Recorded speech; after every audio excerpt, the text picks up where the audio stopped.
اب یہ سارے مل کے کہ کیونکہ کہیں سپریم کورٹ فیصلہ نہ کر دے 90 دن اور الیکشنز ہو جائیں، وہ الیکشنز کے خوف کی وجہ سے یہ اس وقت یہ سب کچھ آپ تماشا دیکھ رہے ہیں. اور یہ اس لیے کیوں الیکشن سے بھاگے ہوئے مجھے آپ کو بتانے کی ضرورت نہیں ہے کہ 2 دن پہلے رپورٹ آئی، عوام کو تو پتا ہے کہ جو میں باتیں کر رہا ہوں.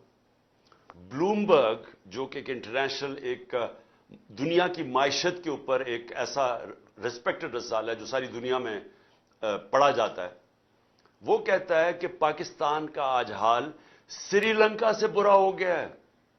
جو سری لنکا کے اندر جو مہنگائی ہے وہ پاکستان کی اس سے آگے بڑھ گئی ہے. سری لنکا سے مہنگائی کی وجہ سے لوگ سڑکوں پہ آئے تھے. تو سری لنکا سے آج ہمارے حالات برے ہو گئے جب سے جنرل باجوہ نے تحفہ دیا ان چوروں کو ہمارے اوپر بٹھانے کا.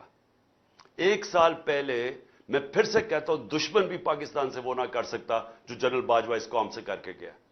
ان کو بٹھایا اوپر، انہوں نے آ کے ساری اکانومی تباہ کر دی. اپنے آپ کو انہوں نے 1100 ارب روپے کے کیسز معاف کروا لیے. انہوں نے آتے ساتھ ہی اپنے آپ کو ECL سے کیبنٹ نے ہٹا دیا تاکہ یہ باہر جا سکے، کیونکہ سارا پیسہ باہر پڑا ہوا ہے، عیاشی باہر ہے. اور انہوں نے ملک کی معیشت کو تباہ کر دیا. اور آج جو لوگ پسے ہوئے ہیں مہنگائی میں، جو لوگوں کے آج حالات ہیں، پھر سے میں بتا دوں 100 روپیہ 1 سال پہلے جتنی چیزیں خریدتا تھا وہ صرف آج 62 روپے خرید سکتا ہے. 62 روپے رہ گئے ہیں اس 100 روپے میں سے.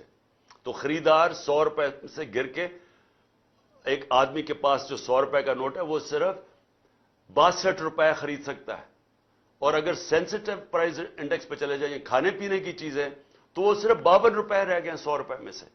اور گرتا جا رہا ہے. ہر روز مہنگائی بڑھ رہی ہے. دنیا میں مہنگائی کم ہو رہی ہے یا مہنگائی بڑھ رہی ہے؟